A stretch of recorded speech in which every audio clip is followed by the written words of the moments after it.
창세기 사건별 원어강의 오늘 첫 번째 사건은 십자가의 대속의 길을 열어두신 하나님이라는 사건을 가지고 말씀의 은혜를 나누겠습니다. 창세기 9장 6절의 말씀을 읽겠습니다. 무릇 사람의 피를 흘리면 사람이 그 피를 흘릴 것이니 이는 하나님이 자기 형상대로 사람을 지었음이니라.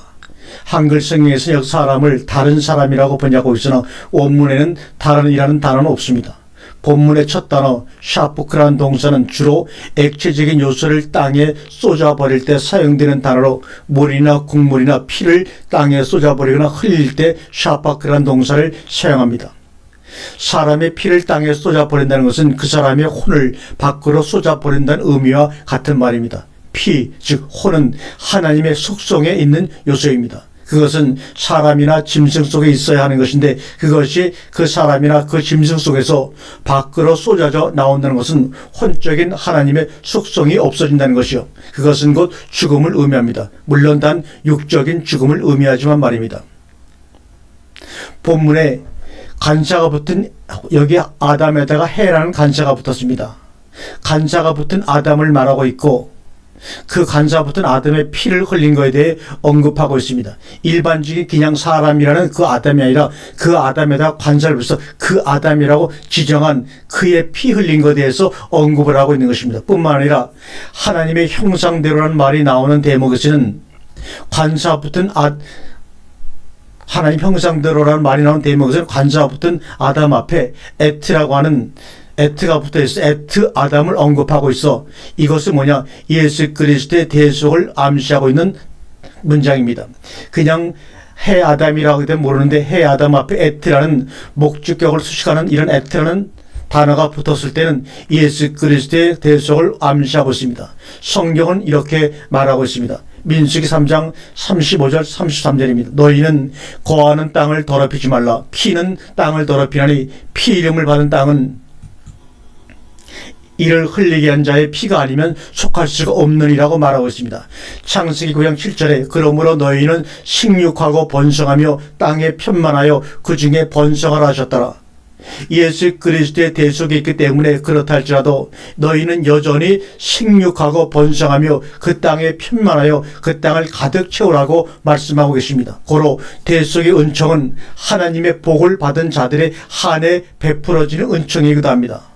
오늘 본문의 첫 단어는 베아템은 그러므로 너희라는 말입니다. 베아템 그러므로 너희라는 의미로 사용되는 단어입니다. 그분의 대속이 있기 때문에 너희는 그 일과 상관없이 식육하고 번성하며 충만할 수 있다는 것을 의미하고 있습니다. 십자가의 대속은 이미 저질러진 일, 즉 땅의 피 흘림으로 말미암아 혼적인 대속이고 생명의 성령의 약속은 앞으로 주어질 하나님의 축복의 약속의 성취입니다. 노아에게는 삼복을 약속하시고 보장하시지만 여섯째 날 대상들에게는 삼복에다가 정복과 다스림의 축복을 더하여 오복을 주시고 그들 중에 이기는 자들에게는 마지막으로 날복 안식과 거룩의 축복을 더하여 주신다는 것이 바로 요한계시록에 약속한 약속의 완성입니다. 아무리 충만해 좋은 것처럼 보인다 할지라도 하나님이 보시기에 더 좋은 정복과 다스림의 축복을 기대해야 하며 이기는 자들에게만 주시는 안식과 거룩의 정상 날복까지 우리는 도전할 수밖에 없습니다. 왜냐하면 그것이 바로 하나님의 작정이고 약속이기 때문에 그것은 우리를 통해서 완성되어야 하기 때문입니다. 창세기 9장 9절에 내가 내 언약을 너희와 너희 후손과 이렇게 말합니다. 여기서 언약이라고 번역된 베리트라는 이 단어가 선택하다는 의미를 가진 바라는 동사에서 유래됐다고 스트롱 사전은 기록하고 있습니다. 이 바라 동사는 창조하다는 의미의 바라 동사와 끝자음만 보세요. 바라, 베리트, 바라.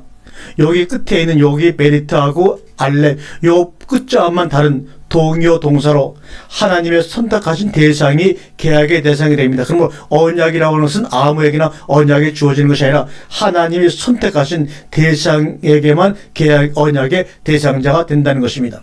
그러면 언약의 대상자들인 우리 노아 아들들의 족보를 한번 살펴보겠습니다. 우리가 족보라고 번역할 수 있는 히브리어는 톨레토트입니다. 톨레토트는 낳다는 히브리어 야라드, 아이를 낳다, 아들을 낳다는 야라드 동사에서 명사한 단어가 바로 토레토트, 족보란 단어입니다. 오늘날까지도 이어져 내려오고 있는 사람의 족보임에는 틀림이 없습니다. 그러나 성경은 이 단어를 모든 조상들, 모든 계보들에게 적용하는 것은 아닙니다. 어떤 특정 선택된 어떤 특정한 대상들에게만 이 톨레토토라는 단어를 사용합니다. 이것은 하나님의 작정이 있다는, 이 하나님의 작정이 있다는 말은 이 단어를 적용하는 또는 이 단어를 적용할 수 있는 대상들이 따로 있다는 것을 우리에게 확실히 말씀해 주고 있는 것입니다. 그러나 지금 여기서 말하는 이 단어가 중요한 것은 성경적 족보라는 것입니다. 성경의 족보는 사람으로부터 시작하지 아니합니다. 이 단어가 성경에 처음 인용된 것은 창세기 2장 43절입니다. 여호와 하나님이 천지를 창조한 대략이 이러하니라. 이 대략이라는 말이 족보입니다. 톨레토트. 천지의 족보, 즉 천지를 창조하신 여호와 하나님으로부터 시작되는 족보가 바로 성경적인 족보입니다. 그렇다면 하나님은 천지를 창조하니 낳으셨다가 되며 천지의 조상은 누가 됩니까? 여호와 하나님이 되시죠. 아담은 그 천지 중에 즉 땅에서 나온 흙에 속한 사람입니다. 에덴 동산의 아담이 아니라 하나님의 형상, 즉 사람의 족보가 창세기 5장 1절에 등장하는데 하나님에서 사람으로 이어지는 족보입니다. 하나님은 이때서야 사람이라고 부르기 시작합니다. 창세기 5장 2절이죠. 창세기 4장의 계열, 가인의 계열은 토레토트라는 단어를 사용할 자격이 없는 계보입니다. 창세기 5장 1절은 4장 계열이 보란듯이 당당하게 사람의 자손의 계보, 족보는 톨레토트는 이러하니라고 기록하고 있습니다. 그 다음이 6장 9절과 10절의 노아의 족보입니다. 그가 세 아들을 낳았으니 셈과 함과 야벳이라. 그 다음이 본문입니다. 그러나 이후에 토레토트가 사용된 경우를 보면 토레토트 계열은 분명 다르다는 것을 확인할 수가 있습니다. 본문에서 셈과 함과 야벳이 등장했으나 이 세 아들에게 톨레토트가 다 적용되어야 할 터인데 보니 그렇지 아니합니다. 사실 10장 32절을 보면 거기에도 톨레토트가 나오는 것처럼 보이지만 원문의 뜻은 같지 아니합니다. 이들은 노아 자손의 족속들이여 그 세계 톨레토트와 나라대로라. 홍수 후에 이들에게서 땅의 열국 백성이 나뉘었더라. 직역하면 그들의 족보대로입니다. 하나님의 계통이 아니라 그들 계통이라는 말입니다. 그러나 창세기 11장 10절에 이 세 아들 중에 유일하게 셈의 계통에만 이 톨레토트가 인용됩니다. 셈의 후에 셈의 톨레토트는 이러하니라. 셈은 100세 곧 홍수 후 2년에 아르바삭을 낳았고 함과 야벳의 계통은 톨레토트를 인용할 수가 없습니다. 인용하지를 못합니다. 왜냐하면 하나님 계통의 적자가 아니기 때문입니다. 그럼 이번엔 셈의 아들들은 창세기 10장 2절을 보겠습니다. 야벳의 아들은 고벨과 마곡과 마데와 야완과 두발과 메섹과 디라스요. 야벳의 아들들이 톨레토트를 인용할 수 없었던 이유가 무엇인가? 그 후손들의 기록을 보면 이렇습니다. 에스겔 27장 14절입니다. 야완과 두발과 메셋은 내 장사가 되었으며 사람과 녹것을 가지고 내 상품을 무역하였도다. 27장 14절에 보니까 도갈마 족속은 말과 전마와 노새를 가지고 내 물품을 무역하며 야벳 후손들은 장사꾼들이었습니다. 즉 일을 챙기기에 급급한 자들이었습니다. 특별히 이들은 전쟁의 상인들로 유명하였습니다. 13절을 지적하면 사람의 목숨과 노수로 된 무기를 팔았다고 기록되어 있습니다. 14절의 말이나 전마로 번역된 피라심은 마병대입니다. 주로 전쟁 물자로 돈을 버는 장사치들이 바로 야벳의 후손들입니다. 그뿐이 아닙니다. 야벳의 후손 중에는 마지막 계시록에 나타날 마곡 땅의 고광이 있습니다. 계시록 20장 천년 왕국 후에 나타날 주역들이죠. 요한계시록 20장 8절에 나와서 땅의 사방 백성 곧 곡과 마곡을 미혹하고 모아 싸움을 붙이니 그 수가 바다 모래 같으니라고 말합니다. 그런데 이 예언이 이미 구약 에스겔서 38장에 나와 있습니다. 그런데 그들은 다 야벳의 후손들입니다. 에스겔 38장 2절과 9절에 보면 인자야 너는 마곡 땅에 있는 곧 로스와 메섹과 두발 왕에게로 계시록은 이 일이 계시록 20장에 소위 천년 왕국 후에 일어날 일이라고 적고 있습니다. 에스겔서는 그 천년 왕국을 37장에서 이렇게 미리 묘사하고 있습니다. 그가 내게 이르시되 인자야 이 뼈들이 능히 살겠느냐 하시기로 그들이 곧 살아나서 서는데 극히 큰 군대더라고 말합니다. 이는 분명히 죽은 자들이 살아나는 첫째 부활입니다. 이들이 천년 동안 왕노릇하기 때문에 세칭 우리가 천년 왕국이라고 부릅니다.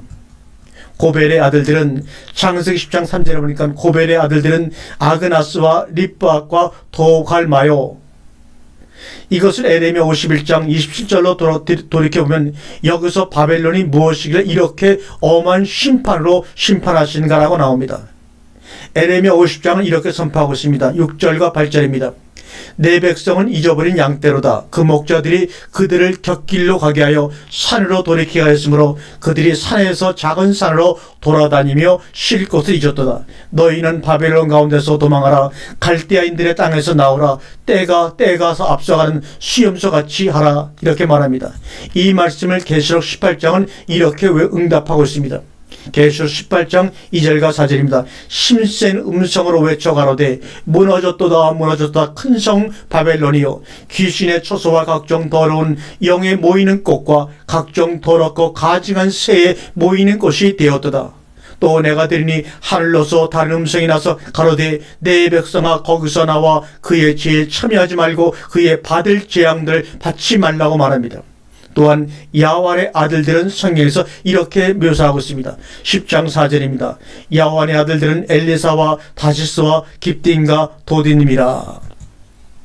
야완의 아들 즉 헬라 계통 중에는 저 유명한 다시스가 있습니다. 다시스는 요나서를 통해서 우리가 익히 잘 아는 무역항으로 도로와 시돈과 함께 그 이름이 널리 알려진 상업도시입니다.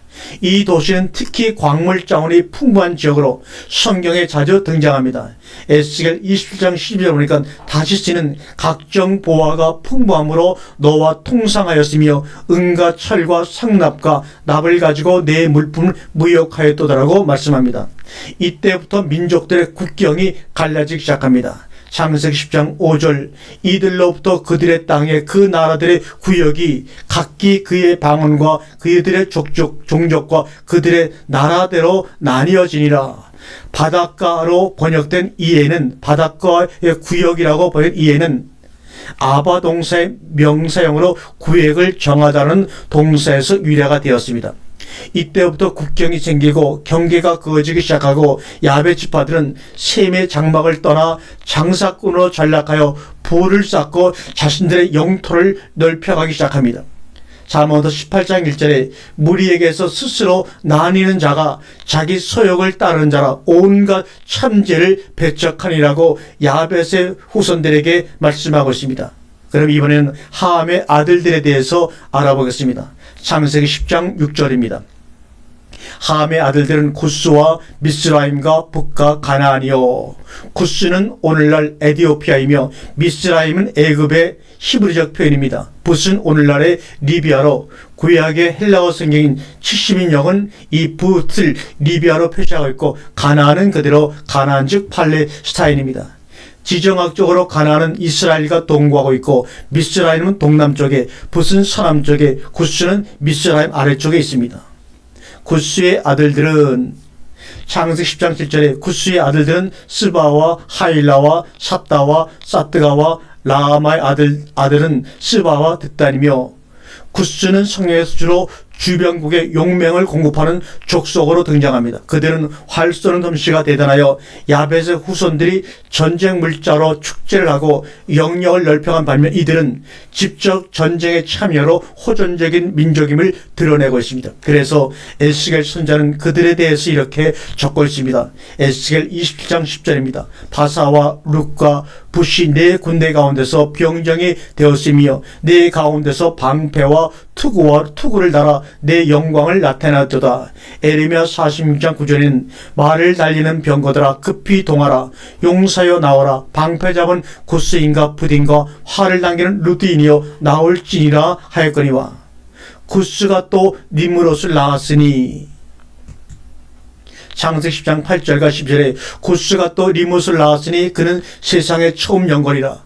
그가 여호와 앞에서 특이한 사냥꾼이 되었으므로 속담에 이르기를 아무도 여호와 앞에 느무롯 같은 특이한 사냥꾼이로다 하더라. 또한 10절과 12절에 그의 나라는 시날 땅의 바벨과 에렉과 악강과 갈레에서 아수르, 니느웨, 르호보딜, 갈라 및 니느웨와 갈라 사이의 레센, 이는 큰 성이라 레센을 건축하였음이라고 기록합니다. 니물롯의 어원은 말라드 동사에서 유래한다는데 이 말은 뭐냐? 니물롯의 말은 반역하다, 배반하다라는 의미로 쓰이는 단어입니다. 그는 유명한 사냥꾼이라고 기록되어 있는데 사냥꾼이라는 단어를 치드라는 단어를 사용했는데 이것은 뭐냐? 잠복하여 엎드리다는 의미로 주로 사람이나 짐승을 잡기 위한 술책이나 전술적인 용어로 치드라는 단어가 쓰였습니다. 무엇이든지 먹을거리나 자신에게 유익되는 것을 수단 방법을 가리지 않고 배신과 배반을 일삼으며 낚아채는 사람을 말할 때 니무롯이라고 얘기합니다. 축직컨대 그는 처음에는 용병으로 참여했다가 주인을 배반하고 남의 땅을 가로채 그의 영역을 넓혀가 처음에는 시날 땅에서 시작해서는 마침내 아수르로 나아가 니느웨 지역까지 확장한 것으로 보입니다. 그러기에 미가 선자는 아수르 땅과 니무롯을 동일시하여 이렇게 적고 있습니다. 미가서 5장 6절입니다. 그들이 칼로 아수르 땅을 항목케 하며 니무롯 땅의 어기를 항목케 하리라. 니무롯은 분명 창세기 6장 4절에 등장한 네피림의 후예일 것이며 구스가 네피림 계통의 아내를 얻어 니무롯은 모계를 통해 영웅의 피를 받았을 것으로 우리가 측직해낼 수가 있습니다. 또한 성경은 그의 나라가 바벨이라고 기록하고 있는데 바벨이라고 하면 여러분이 알다시피 혼합하다라는 바랄이라는 동사에서 유래하였는데 그의 나라들이 여러 민족과 언어가 뒤섞인 다민족 국가 체제라는 것을 증명하는 말이기도 합니다. 그는 전쟁 영웅일 뿐만 아니라 대건축가이기도 합니다. 요나서에 나오는 사흘길이나 되는 대니느웨 성의 기초를 놓은 건축의 장인이 바로 니무롯입니다. 물론 요나서의 니느웨 성은 아닐지라도 그는 여러 성읍들을 건축하였다고 성경은 적고 있습니다. 원래 창세기 4장의 가인의 후손들은 예술 문화의 시조로 기록되고 있죠. 고로 4장 계통이 6장의 네피림으로 10장의 니무롯으로 이어지는 것으로 볼 수가 있습니다. 결론은 무슨 말입니까? 피는 못 썩인다는 것이죠. 미스라임은 창세기 10장 13절에 미스라임은 루딤과 아남임과 르함임과 납디임과 미스라임 즉 애굽에 대해서는 구약 성경에 686회나 등장하는 성경의 주역 중의 주역입니다. 미스라임, 애굽은 이스라엘 백성들을 위해 존재하는 것처럼 성경은 묘사하고 있습니다. 기근 때에는 먹거리의 공급자로 야곱의 70인 이스라엘 국가 즉 장정만 60만 대군이 되기까지 양육의 보금자리로 이스라엘이 범죄하면 채찍을 사용하시는 하나님의 도구이기도 합니다. 그러나 더욱 중요한 것은 블레셋이 미스라임에서 애굽에서 나왔다는 것입니다. 블레셋은 오늘날의 팔레스타인입니다. 성경의 기록보다 거의 매일 국제 뉴스를 통해서 익히 들어온 민족입니다. 또한 이스라엘 민족과는 수천 년 동안 철천지 원수인 앙숙관계에 있는 민족입니다. 앞으로 세계 운명을 좌우할 핵폭탄입니다. 그들 중에는 유명한 전략가 니무롯이 있습니다. 역대적으로 호전적인 민족입니다. 한 번도 전쟁을 쉬는 때가 없는 역사를 가지고 있는 민족이 바로 팔레스타인 블레셋 족속입니다. 그래서 지금도 그 지역은 끊임없이 전쟁이 이어지고 쉬지를 못하고 있습니다.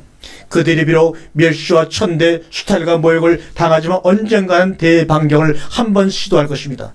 주변의 형제국들의 지원 아래 당당한 그들의 나라를 세우려고 대접전이 벌어질 것입니다. 그러나 에레미야 선자는 구약 성경 중 가장 절이 적은 47장에서 이렇게 선언하고 있습니다.